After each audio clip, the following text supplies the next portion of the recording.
Cumprimento os irmãos, na graça e na paz do Senhor. Nessa manhã de domingo estamos mais uma vez reunidos para cultuarmos aquele que é o único digno de nosso louvor. E que possamos estar depositando a nossa fé com exclusividade no Deus único e verdadeiro. Para isso vamos estar clamando em oração a companhia, a bênção, a direção, para que possamos ser edificados, fortalecidos, direcionados para um viver que esteja dentro da vontade de Deus e seja do seu inteiro agrado. Então vamos estar colocando esse momento, porque nós é que fazemos o culto, mesmo você estando aí em casa. O culto, podemos estar juntos, adorando aquele Deus que é onipresente, está aqui, está aí. Oremos. Senhor Jesus, elevamos o teu nome, porque o Senhor fez toda a obra e gratuitamente se revelou, se derramou e nos resgatou para sermos de sua propriedade exclusiva, para podermos desfrutar de um senhorio soberano e benigno,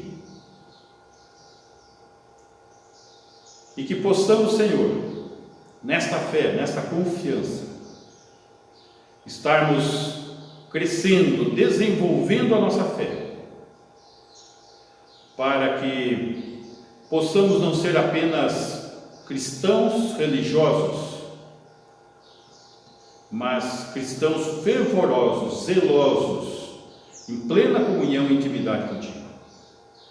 Agradecemos porque o Senhor nos assiste pelo seu Espírito, nos dirige pela tua santa palavra, e que possamos, desta maneira, prestarmos culto, te render glórias e te honrar o teu nome. Possamos juntos, no nome de Jesus, o Senhor. Amém. Vamos começar então adorando esse Deus único.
Davi, provavelmente alguém está tendo problema com o Facebook. Se tiver sem áudio, pode se dirigir a outra plataforma do YouTube, que lá está com áudio, está tudo certinho, viu? Tem no Instagram e no YouTube está com áudio direitinho. Estamos arrumando aqui, tá? Ok. Muito bem. Vamos dar continuidade ao nosso estudo do livro de Ruth. Estamos chegando na reta final, vamos estar começando hoje o capítulo 4. E hoje iremos do versículo 1 ao versículo 10. E temos como tema de hoje: Deus já escreveu o último capítulo. E não só porque estamos no último capítulo do livro de Ruth, mas porque Ele, como soberano Deus, Ele já escreveu o meu último capítulo e o seu último capítulo. Já está escrito. Deus já escreveu o último capítulo. A soberania de Deus e a benevolência de Deus, do Senhor, garantem os meios aparentemente casuais, mas não são, de dar resposta à confiança depositada em fé por Ruth no Senhor, que reverte a tragédia de Noemi em bênção pessoal e bênção até nacional, como vamos ver ainda nesse capítulo. Nessa perspectiva, pergunto se você crê na vontade soberana e benevolente do Senhor na sua vida. Você crê? Você crê na vontade soberana e benevolente na sua vida?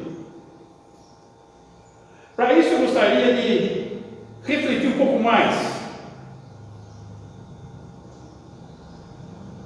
O que o Senhor tem produzido em sua vida? O que o Senhor tem produzido através da sua vida? A sua vida tem tido resposta a esse tipo de fé que estou falando? Você tem exercitado esse tipo de fé? Ou seja, se esse tipo de fé existe, o que tem produzido em e através da sua vida? Essa é a questão. E o livro de Ruth mostra algumas pessoas que tiveram um exercício diferente dessa fé. Noemi, Orfa e Ruth. Noemi, quando abate a fome em Belém, na casa do pão, foge com sua família para Moabe, a terra dos deuses pagãos, aonde estava fora da vontade de Deus, debaixo do juízo de Deus. Sai da vontade de Deus, do povo de Deus, da confiança em Deus, da razão do porquê estava se abatendo aquela fome, lembrando que existia um ciclo, que era o período dos juízes,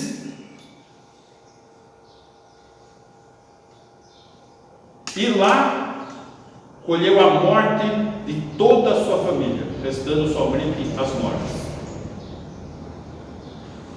Decide voltar à terra natal, voltar para o seu povo, voltar para o seu Deus, com todo abatimento, amargura, problemas que havia colhido naqueles anos,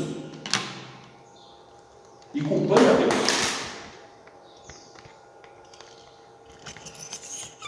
Através de um mau testemunho, faz com que Orfa se mantenha em Moabe e não venha para o Deus de Israel. Alguém que poderia ter tido uma palavra de motivação da parte de Noemi e vindo para Belém, vindo para o povo de Deus, vindo para o Deus de Israel, mas não, por orientação de sua sogra, permanecerá. Ruth, por outra vez, relutante com o desejo de permanecer em Moabe, decide ir em direção ao povo de Israel, com amor leal dirigido a Noemi, se tornando instrumento de Deus na vida de Noemi. E ela se dirige ao amor recíproco, o amor leal, o amor benigno de Deus. Vemos 3 pessoas, 3 exercícios de fé diferentes. Uma fé caída que precisa ser restaurada, uma ausência de fé na verdade, e alguém que depositou a sua fé no Senhor Deus. Noemi, rebelião, revolta, retorno e restauração. Isso que nós estamos vendo. Orfa, talvez até uma fé nominal, emocional, mas sem raiz. Ruth, uma fé real, uma fé leal, uma fé enraizada. A narrativa de Ruth nos lembra que para o verdadeiro cristão ainda é Deus quem escreve o último capítulo. Ele é soberano. Essa soberania é algo que só Ele possui, porque não há ninguém superior a Ele. Por isso que quando Ele dá sua palavra, Ele dá em nome dEle. Quando Ele jura por Ele mesmo, porque não tem ninguém maior ou superior a Ele. E a sua benevolência é algo ímpar, porque é algo inerente, porque Ele sendo o bem, o amor, a bondade, a benignidade em sua essência, é incapaz de fazer o mal. Vamos para o nosso texto de hoje, Ruth, capítulo 4, versículo 1 ao 10. Vamos fazer uma leitura corrente para podermos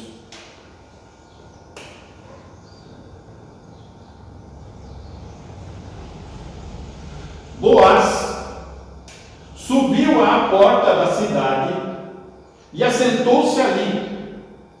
Eis que o resgatador de que Boaz havia falado ia passando. Então ele disse: ó fulano, chega-te para aqui e assenta-te. E ele se virou e se assentou. Deixa eu dar uma explicação aqui. No estudo passado, nós vimos que tanto Noemi como Ruth estão aguardando agora a ação, a iniciativa de Boaz. E ele toma a iniciativa, vai à porta da cidade. As cidades em Israel eram diferentes, elas eram compactas e aonde tinha o maior espaço era a porta da cidade. Era uma espécie de espaço extra, tipo uma praça. E lá se reuniam os anciãos. E as coisas se decidiam tudo à porta da cidade. Versículo 2. Então Boaz tomou 10 homens dos anciãos da cidade e disse: assentai-vos aqui. E assentaram-se. Então ele lança a mão desses anciãos para resolver o pleito dele. Versículo 3. Disse ao resgatador: aquela parte da terra que foi de Elimeleque, nosso irmão, Noemi, que tornou da terra dos Moabitas, a tem para venda. Então, Noemi tem essa parte da terra à venda. Por quê? Porque dentro da lei, quando Elimeleque tinha o direito de, quando se apertou, de colocar a sua propriedade em garantia. Só que quando melhorasse a situação, ele poderia vir e resgatar. Só que como a condição de Noemi era de pobreza, ela não tinha como resgatar. Mas a lei determinava que o parente resgatador poderia fazer isso por ela, resgatar a propriedade. Só que tem um complemento, existe também a lei do levirato, aonde eles não tinham filhos ali. Noemi tinha os filhos mortos, marido morto, e Ruth era viúva sem filhos, estrangeira. Então, era necessário resgatar o nome através da lei do levirato. Muito bem, versículo 4. Resolvi, pois, informar-te disso e dizer-te, está falando com o parente resgatador, que tinha mais prioridade do que ele: compra na presença destes que estão sentados aqui e na de meu povo. Note, já tinha os 10 anciãos e já tinha aquela fadinha do povo, dos habitantes ali. Se queres resgatá-la, resgata. Se não, declara-mo, para que eu saiba, pois outro não há, senão tu que a resgate, e eu depois de ti. Respondeu ele: eu a resgatarei. Versículo 5. Disse, porém, Boaz: no dia em que tomares a terra da mão de Noemi, também a tomarás da mão de Ruth, a Moabita, já viúva, para suscitar o nome do esposo falecido sobre a herança dele. Ou seja, teria que casar com Ruth. Então disse o resgatador: para mim não a poderei resgatar, para que não prejudique a minha. Redime tu o que me cumpria resgatar, porque eu não poderei fazê-lo. Note que o parente resgatador, ele não desejava, ele temeu perder a sua herança. Porque se ele casa com Ruth e gera um filho, esse filho passa a ser o herdeiro da terra que ele resgatou. Então, a nível de investimento, era um mau investimento. Ele ia pagar uma terra que não ficaria como herança da família que ele já tinha e dele mesmo. Esse era o ponto aqui. 7. Este era outrora o costume de Israel. Note que o autor ele está se preocupando a explicar um costume mais antigo, que está falando do período dos juízes. Quanto aos resgates e permutas, o que queria confirmar qualquer negócio, tirava o calçado e o dava ao seu parceiro. Assim se confirmava negócio em Israel, com o calçado. Vamos lembrar que não existia cartório. Tudo era diante dos anciãos. Ali era o poder, ali era a autoridade, ali que se julgava as questões. E as testemunhas ali presentes testemunhavam a troca do calçado, que era a prova de que havia sido feito um acordo. Esse era o sistema naquela época. Vamos lembrar que existiam alguns tipos de pactos. o pacto de calçado que nós estamos vendo, o pacto de sangue que nós vimos aqui no pacto abraâmico, o pacto de sal que nós vimos lá com Davi. O pacto de sal é o seguinte: vamos lembrar que naquele tempo não existia carro, não existia ônibus, não existia trem, as viagens eram com animais ou a pé, e levavam dias.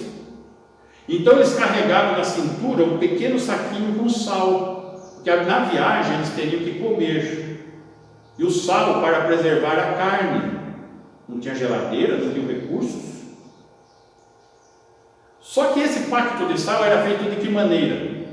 Pegava-se um punhado do meu sal, colocava no alforge de quem estava pactuando comigo, aquele punhado, e ele colocava um punhado do dele no meu, e se misturava os dois. E esse sal era o símbolo do pacto. E esse pacto só poderia ser quebrado quando separasse o sal de um do sal do outro, ou seja, seria impossível. Esse era o pacto de sal. Então, o pacto de sangue, o pacto de sal e o pacto de calçado, de sapato. Bem? Versículo 8.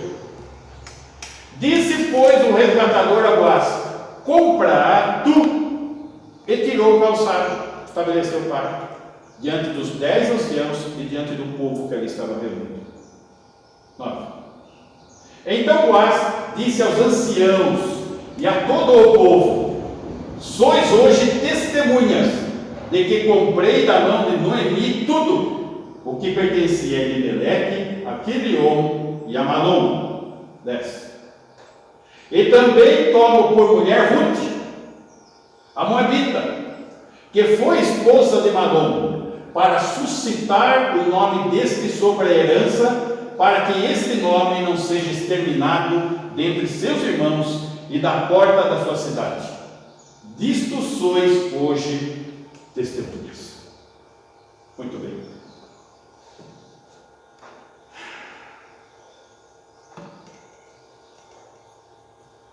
O capítulo 4, ele concentra-se em 3 pessoas: o noivo, como estamos vendo agora, a noiva e o bebê, como vamos ver na sequência desse capítulo. Hoje nós vamos tratar da pessoa do noivo. O noivo.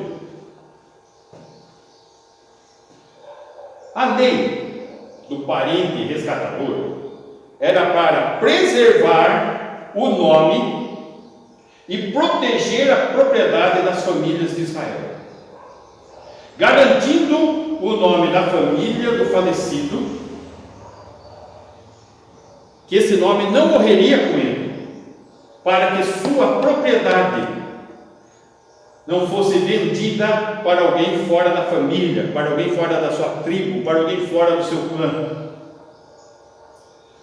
Para isso nós precisamos entender toda a tipologia, todo o significado da importância disso que estamos vendo. O noivo, nós precisamos ver o significado do resgate, as características do resgatador e o método de resgate. Ponto 1. O significado do resgate. Resgatar significa libertar pelo pagamento de um preço.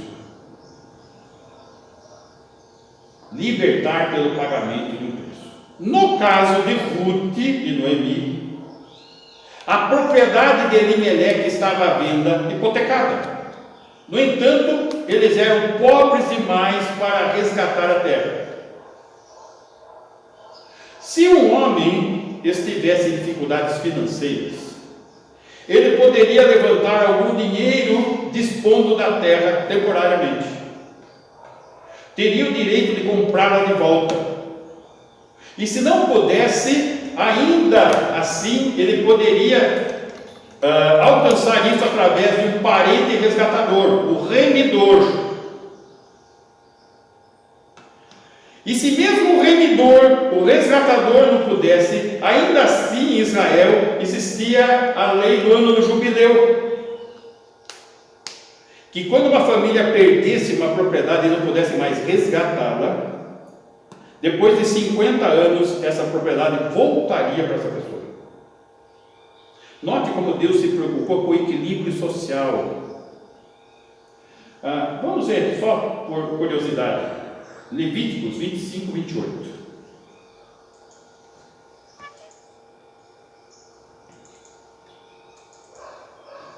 Mas, se as suas posses não lhe permitirem reavê-la, então a que for vendida ficará na mão do comprador até ao ano do jubileu. Porém, no ano do jubileu sairá do poder deste, e aquele tornará a sua possessão. 50 anos depois, retorna a sua possessão. Notem a preocupação de Deus, não só com a questão da terra, do uso da terra, com as propriedades, até o uso da terra. Os judeus estavam quebrando a lei do descanso da terra. Por 70 anos quebraram a lei do descanso da terra. Daí foram para o cativeiro babilônico, porque não deram descanso para a terra e ficaram escravos 70 anos. Deus se preocupa com todos os aspectos, com a família, Ele criou a família. Ele se preocupa com os aspectos do equilíbrio social, da produção. Nós vimos com a respiga, com o pobre, com o estrangeiro, com a viúva.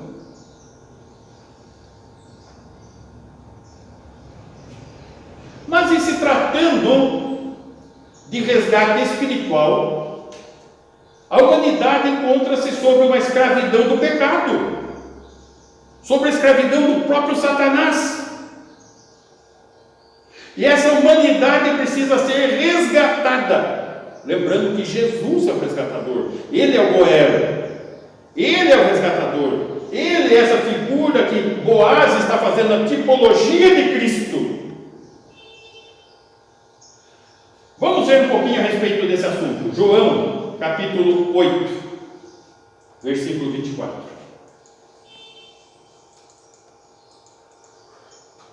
Por isso, eu vos disse, Jesus falando, que morrereis nos vossos pecados. Vamos lembrar que o salário do pecado é morte. Morrereis nos vossos pecados. Porque se não crerdes, a fé vem pelo ouvir e ouvir da palavra de Deus, e não crerdes que eu sou, que Jesus é o Verbo encarnado, que Ele é o próprio Deus que se fez carne e habitou entre nós, morrereis nos vossos pecados.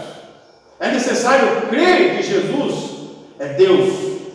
É necessário crer que aquele que, sendo o único que é puro e santo e verdadeiro, se fez homem para poder ser o parente resgatador. Versículo 30. Ditas essas coisas, muitos creram nele. 31. Disse, pois, Jesus aos judeus que haviam crido nele. Vamos lembrar que o ministério de Jesus foi voltado ao povo de Israel. Por isso, quando os judeus rejeitaram Jesus como Messias, ele se voltou para os gentios, ou melhor, para os discípulos, para iniciar um ministério daí, que era um mistério, a igreja. De judeus e gentios de ambos fez um só, a igreja, um só povo. Então esses judeus que haviam crido nele, o que ele disse? Se vós permanecereis na minha palavra, sois verdadeiramente meus discípulos. Temos domingo após domingo estudado a palavra de Deus. E que tipo de fé você tem exercitado? Permanecido na palavra? Olha só os 3 exemplos que nós temos. Em qual você se enquadra? 32. E conhecereis a verdade, e a verdade vos libertará. é necessário um resgatador para libertar dessa escravidão. 33. Responderam-lhe: somos descendência de Abraão, e jamais somos escravos de alguém. Como dizes tu, sereis livres? Aquele povo ali presente, aqueles judeus presentes, estavam dizendo: não somos escravos, porque está falando que sereis livres. 34. Replicou-lhes Jesus: em verdade vos digo, todo o que comete pecado é escravo do pecado. Todo o que comete pecado é escravo do pecado.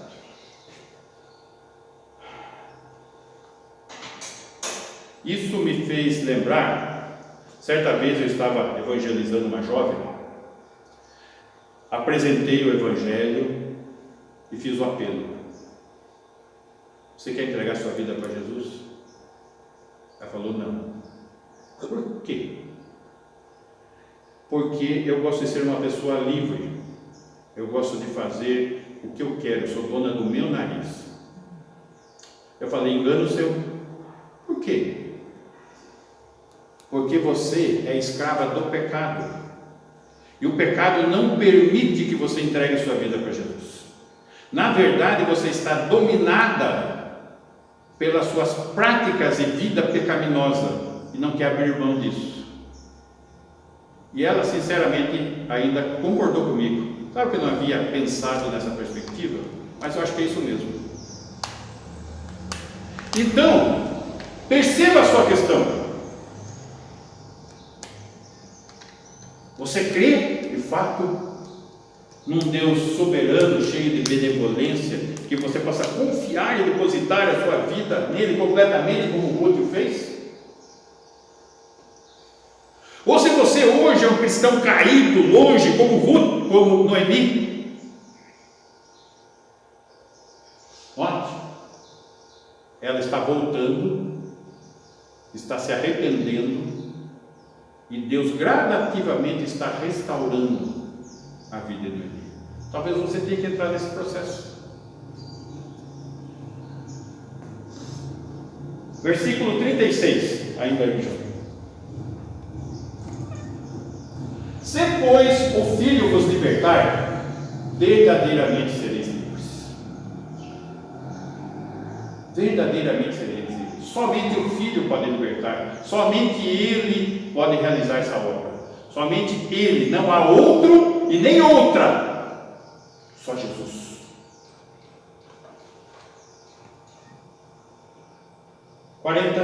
Esse é o 36, né? 44.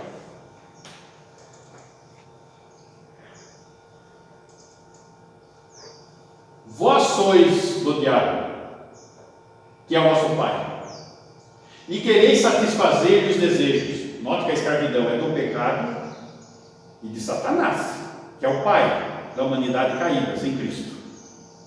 Ele foi homicida desde o princípio e jamais se firmou na verdade, porque ele é o pai da mentira, porque nele não há verdade. Quando ele profere mentira, fala do que lhe é próprio, porque é mentiroso e pai da mentira. 47, isso. Quem é de Deus, ouve as palavras de Deus. Por isso, não me dais ouvidos, porque não sois de Deus. E agora eu quero questionar um pouco o seu sentimento, a sua reação. Quando você está ouvindo a exposição da palavra de Deus, o ensinamento de Deus, o seu desejo é aprender, é se desenvolver, é praticar, ou tem aquela relutância dentro de você: eu não quero ouvir isso agora, não tenho interesse, não tenho desejo, não quero saber. Só que Jesus está avisando. Sabe por que vocês não querem saber? Porque vós sois do diabo. Por isso, não quereis me dar ouvidos, que não querem saber da palavra de Deus. Versículo 51. Em verdade vos digo, se alguém guardar a minha palavra, não verá morte eternamente, tem a vida eterna. O último capítulo já está escrito, é uma esperança viva. Versículo 58. Respondeu Jesus: em verdade vos digo, antes que Abraão existisse, eu sou. Note que eu sou, está com letra maiúscula, é o nome de Deus. Jesus é Deus. Abraão foi há mais de 2000 anos antes de Cristo, e ele fala, antes que ele existisse, eu sou, porque ele é o próprio Deus, ele é eterno. 59. Então pegaram em pedras para atirarem nele, mas Jesus se ocultou e saiu do templo. Eles acharam uma blasfêmia Jesus dizer que é Deus, e desejaram naquele mesmo momento já matá-lo.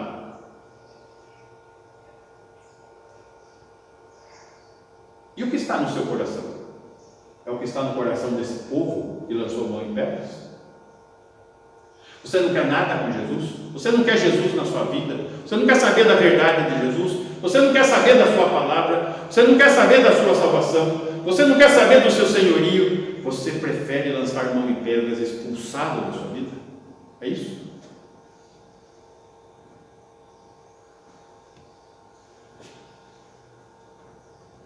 Em se tratando do resgate espiritual, o significado do resgate, em se tratando disso,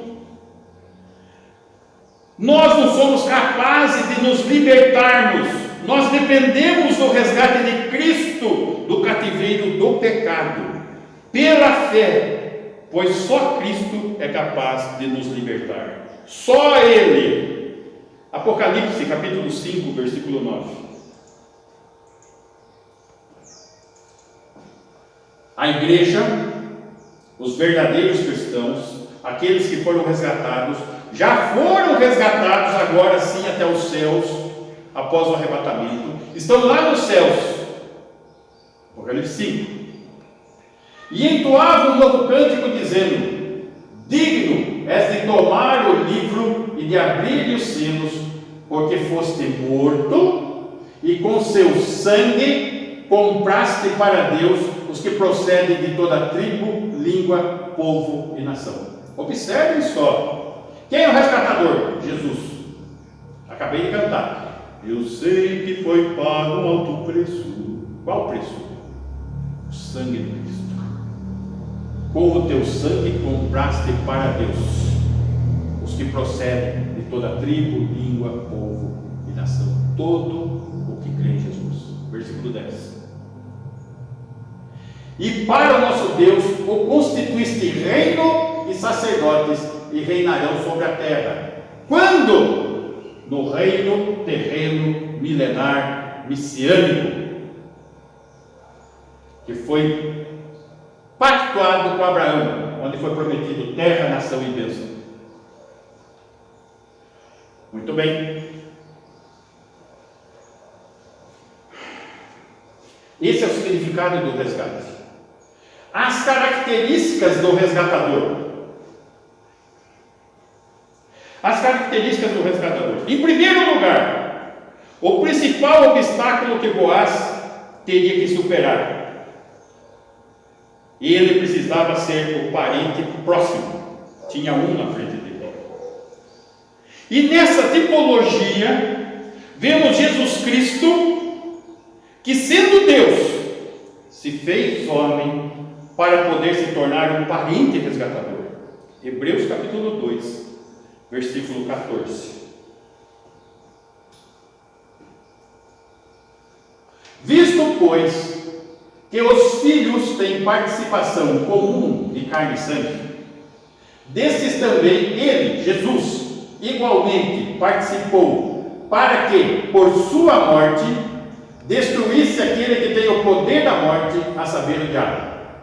Note, volta um pouquinho. Ele, sendo Deus, teve participação como filho de carne e sangue, para poder ser esse parente resgatador.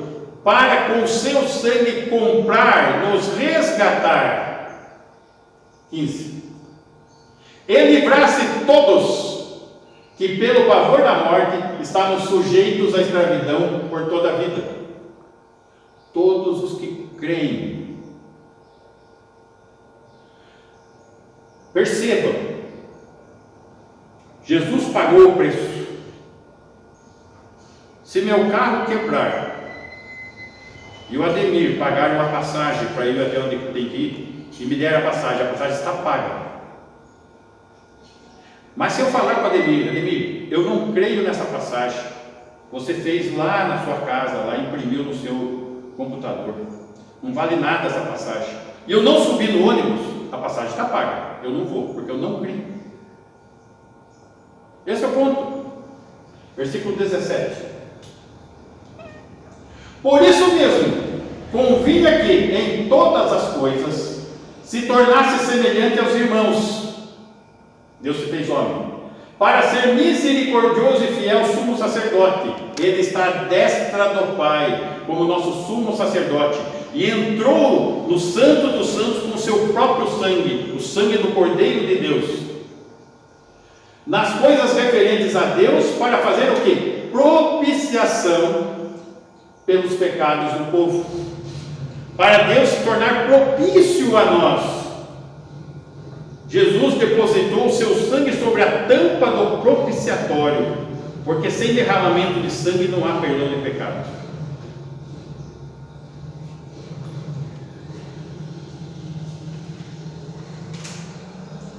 Como parente resgatador, também era preciso o quê? Ter recursos para pagar o resgate, sendo que não há outro e nem outra capaz de pagar esse preço, pois era necessário que fosse um cordeiro perfeito, incontaminado pelo pecado. Por isso foi necessário o próprio Deus, que é santo, se fazer homem, num homem perfeito, puro, para derramar sangue puro em sacrifício perfeito pelos nossos pecados. Nenhum sacrifício mais serviria, porque todos os homens, a humanidade toda está contaminada pelo pecado, escravo do pecado, escravo de Satanás. Todos. Por isso não há nenhum outro e nenhuma outra capaz de resgatar. Só Jesus. Somente Ele pode ser o Cordeiro. Somente Ele é Deus. Somente Ele venceu a morte.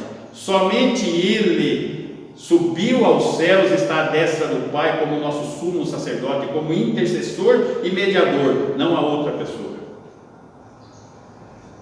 1 Pedro capítulo 1, versículo 18.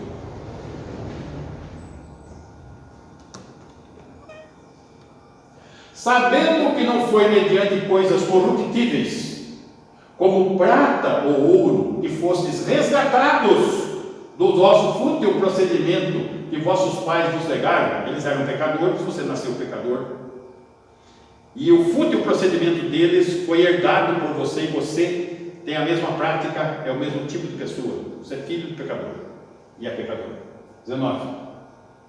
Mas pelo precioso sangue, não foi por fútil coisas que você foi resgatado, não foi por ouro, por prata, mas pelo precioso sangue, como de cordeiro, sem defeito, único que é santo, e sem mácula, não pecou, não peca, não tem o mal dentro de si, o sangue de Cristo.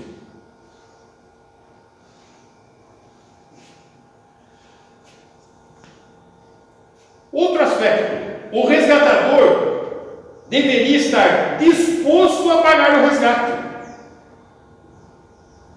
E no nosso texto, o parente mais próximo não se mostrou disposto a resgatar Ruth.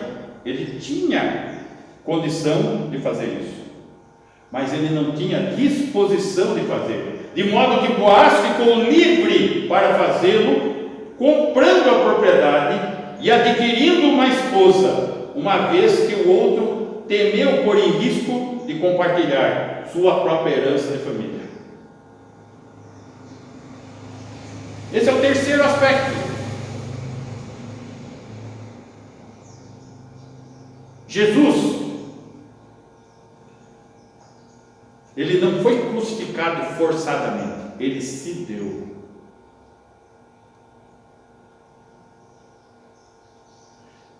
Ele sabia o que ele deveria fazer, morrer na cruz.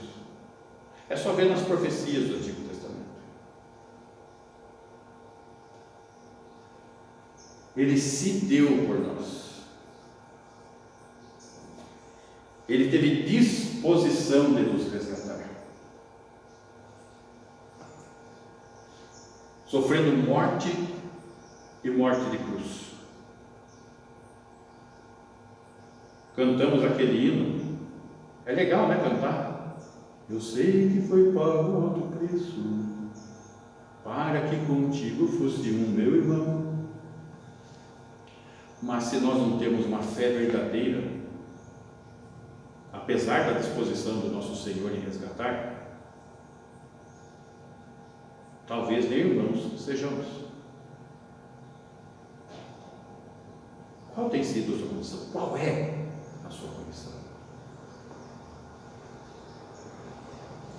Terceiro ponto, o método de resgate. Antigamente, como vimos, a porta da cidade era o fórum oficial, onde se realizavam transações judiciais na presença dos anciãos. No caso, o resgate só poderia ocorrer mediante pagamento. Agora vamos entender a salvação. Do nosso ponto de vista, a salvação é gratuita. A todo aquele que invocar o nome do Senhor. Porque todo aquele que invocar o nome do Senhor será salvo. Está lá em Romanos. Mas do ponto de vista de Deus, para Deus, foi preciso pagar um alto preço. Não foi gratuito por esse resgate. E esse alto preço tem um valor intangível, imensurável, não tem como pôr valor nele. Certa vez, discutindo esse assunto,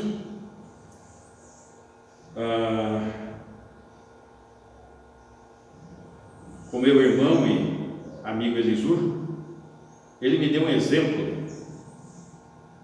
que ficou na minha mente. Puxa, gente, estou falando de coisas que aconteceu há 40 anos atrás. E ficou. Quando nós tocamos nessa questão do valor intangível, ele falou e deu um exemplo, que eu quero que você compreenda hoje esse exemplo que ele deu.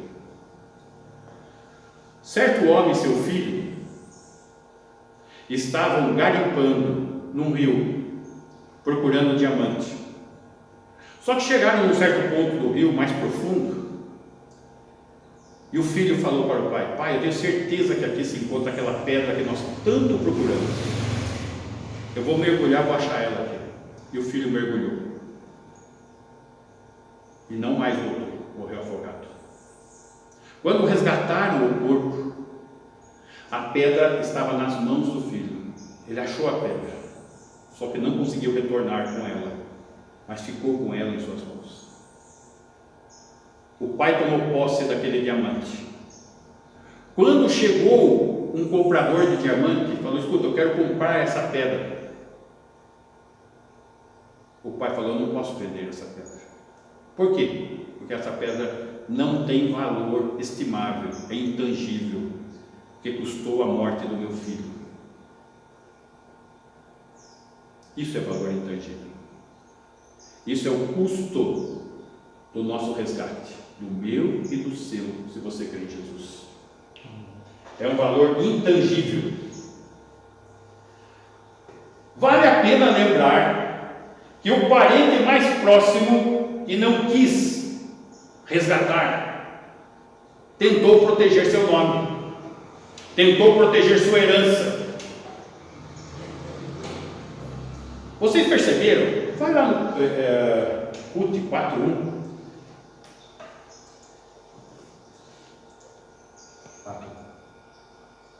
Boaz subiu à porta, sentou-se ali. Eis que o resgatador de que Boaz havia falado ia passando. Então ele disse: ó, fulano.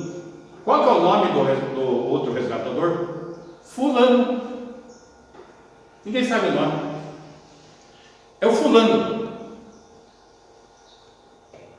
É o fulano que não quis abrir mão do seu nome, da sua herança. Só que seu nome não aparece na Bíblia. E a sua herança? Onde e com quem está?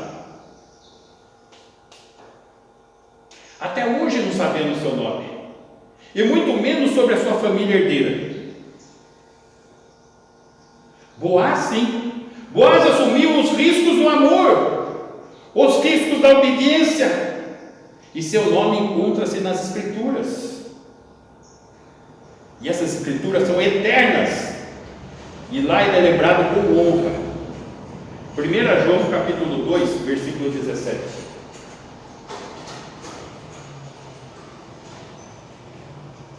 Ora, o mundo passa, bem como a sua concupiscência, seus desejos.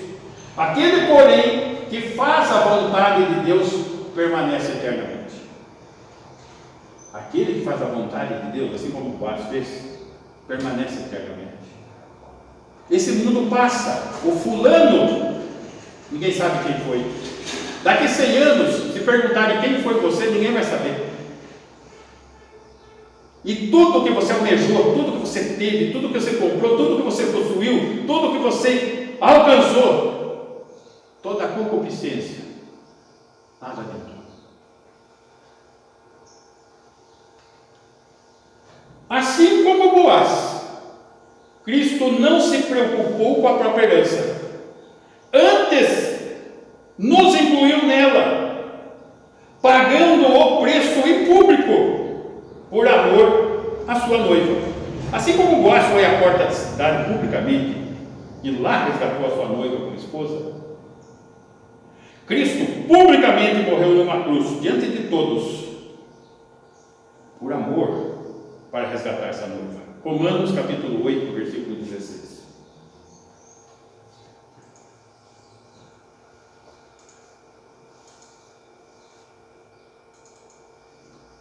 O próprio Espírito testifica com o nosso Espírito que somos filhos de Deus. Observem aqui. O próprio Espírito de Deus, com letra maiúscula, testifica, testemunha, confirma com o nosso Espírito, letra minúscula, que somos filhos de Deus. Você tem essa voz, esse confirmar, esse testemunho do Espírito em você? Que você é filho? Que você é nascido de novo? Que você foi resgatado, comprado pelo sangue de Jesus? Que você crê que depositou sua vida nele? E a sua confiança é contínua, sabendo que ele é soberano, apesar das circunstâncias que nós estamos aqui? Cheio de benignidade, de benevolência, porque o último capítulo já está escrito. 17. Ora, se somos filhos, se somos também herdeiros. Olha só, Jesus, ele não teve medo de: eu sou o Senhor do universo, eu não vou repartir minha herança com ninguém. Somos também herdeiros, herdeiros de Deus e co-herdeiros com Cristo. Se com ele sofremos, também com ele seremos glorificados. Último capítulo. Assim como Boaz, Cristo fez essa obra. Porém, Boaz tinha testemunhas aonde? Na terra. Os 10 anciãos, o povo lá na porta, para atestar que Ruth lhe pertencia. Mas o povo de Deus tem testemunhas no céu, o Espírito Santo e sua palavra, que são as sementes espirituais da salvação, que são as sementes que nos conduzem, que nos colocam, que nós somos comprados pela fé, então pertencemos a Cristo.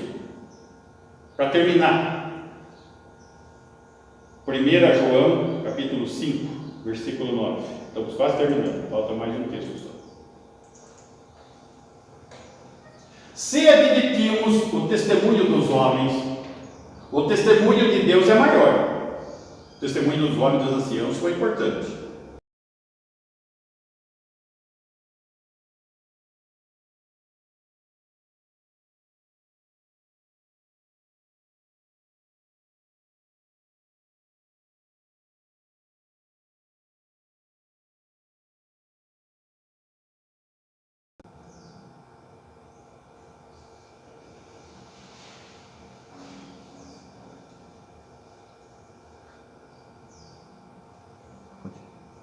Aquele que crê no Filho de Deus tem em si o testemunho. Aquele que não dá crédito a Deus o faz mentiroso, porque não crê no testemunho que Deus dá acerca do seu Filho. 11. E o testemunho é este, que Deus nos deu a vida eterna, e esta vida está no seu Filho. Não há nenhum outro, nenhuma outra. 12. Aquele que tem o Filho tem a vida. Aquele que não tem o Filho de Deus não tem a vida. Não se engane.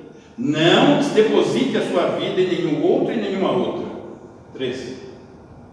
Estas coisas vos escrevi, a fim de saberdes que tendes a vida eterna. O último capítulo está escrito.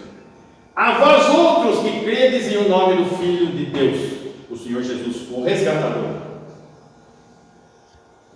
Deus já escreveu o último capítulo.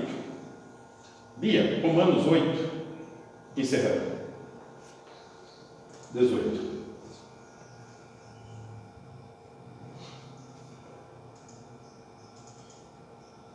Porque para mim tenho por certo que os sofrimentos do tempo presente não podem ser comparados com a glória a ser revelada em nós.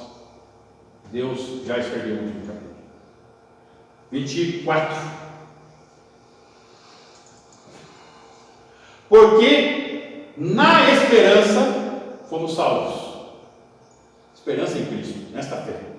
Ora, esperança que se vê não é esperança.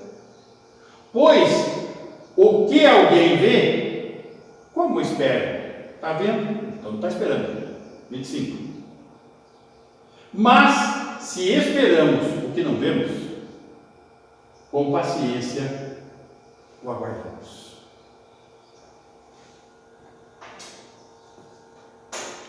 Com paciência o aguardamos. O último capítulo já está escrito. Tem uma história até o último capítulo, mas o último já está escrito. Para quem crê, para quem já foi resgatado pelo sangue de Cristo. Que o Senhor trabalhe em nós. Que essa paciência seja produzida em nossas vidas enquanto aguardamos. Amém? Vamos encerrar? Dá para orar aí, né? Dá para você orar aí, né? Tá? Demir, então ora. Senhor nosso Deus e Pai, agradecemos, Senhor, por esses momentos tão preciosos de ouvir a sua palavra, de aprender um pouco mais sobre a sua palavra. Agradecemos ao Senhor, agradecemos por esses momentos preciosos, que o Senhor, ó Pai, nos proteja, nos cuide, nos direcione, nos dê sabedoria para discernir e colocar em prática todo esse ensinamento, que possamos refletir nesse dia sobre Deus na sua vida, na minha vida, e que possamos meditar na palavra de hoje, e que o Senhor abençoe a vida de cada um de nós. É em nome de Jesus que nós agradecemos e oramos. Amém. Amém. Vamos invocar a graça. Que o amor de Deus, o Pai, amor esse que já foi provado em Cristo, e que a superabundante graça de Jesus, o nosso resgatador, seja provada a cada dia a cada circunstância e batalha. E que a presença em nós de Deus, o Espírito Santo, nos cele, nos guarde para esse resgate. Nos ensine, nos console e nos proteja. Que assim seja com a tua igreja agora e sempre. Amém. Amém.